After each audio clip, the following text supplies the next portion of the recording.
This was so fantastic, James. You did such a great job. And I want to know, like, does anything rattle you, or do you just find this stuff therapeutic? You mean, does anything scary in movies rattle me? Well, yeah.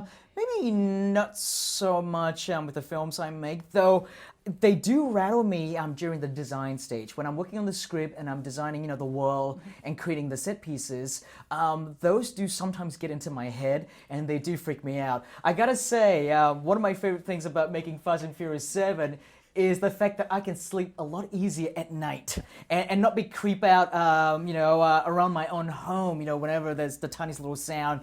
Making scary movies does kind of like get into my head a little bit. And if I live alone, and so every little thing kind of makes me go, "Oh, what was that?" But when I was doing Furious 7, it was easy. I'm sure. But you've got, look, you've got Lights Out coming as well that you Yes. produced and everything. And like that trailer just made me freak out. I mean, what is your secret? You are so good at this stuff. What is your secret? I don't know what my secret is necessarily. I mean, like, I like to, I don't know. I just think I use myself as the barometer. I use myself as the gauge. And it's been very successful for me so far because I think I think I have an insight into kind of what pushes people's button in this world, and I think I share the kind of fears and apprehension that most people do, and those are the things I play with in my films. What was important to you? I mean, Conjuring 1 was such a huge hit and it was so good. What was important to you about bringing, a second one and, that you wanted to get across maybe a little different, obviously? Yeah, I definitely wanted to make a different movie. I don't want to do sequels where I just strictly repeat myself with the first film. I have no interest in doing that.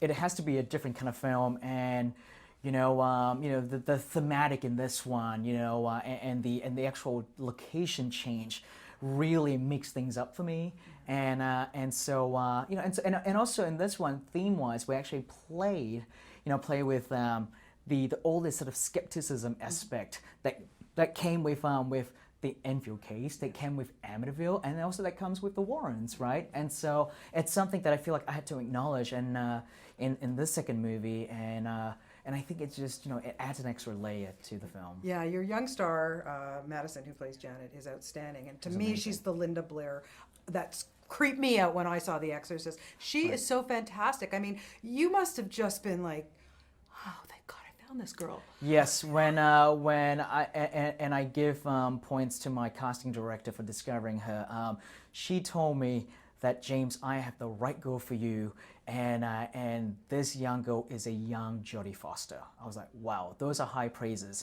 And sure enough, I see, I met with her. She came in, and she met with myself, my casting director, and the producer. She came in a wig. She got contact lenses, and she spent the entire meeting speaking to us in an English accent. She's a Southern gal. And that just showed to me how much dedication she has to her craft, and she's so young.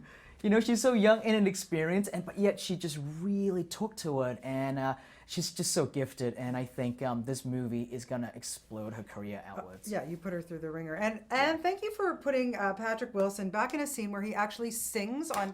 So we've decided that Conjuring 3 is going to be a musical.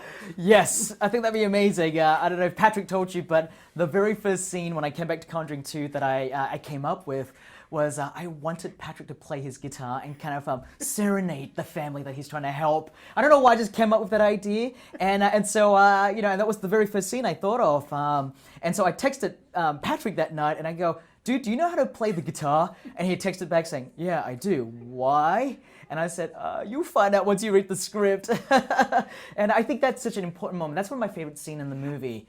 Him, singing Elvis to the family, because that one scene really says a lot about what I care about in this family, which is the relationship between the characters, and that's so different to a lot of horror films. I agree. I think Elvis was looking down, going, thank you very much. Nice. Very well. Thank you for Thank this. you. This was so great. I loved it. Thank you, Bonnie. Always great It's a to talk pleasure. to you.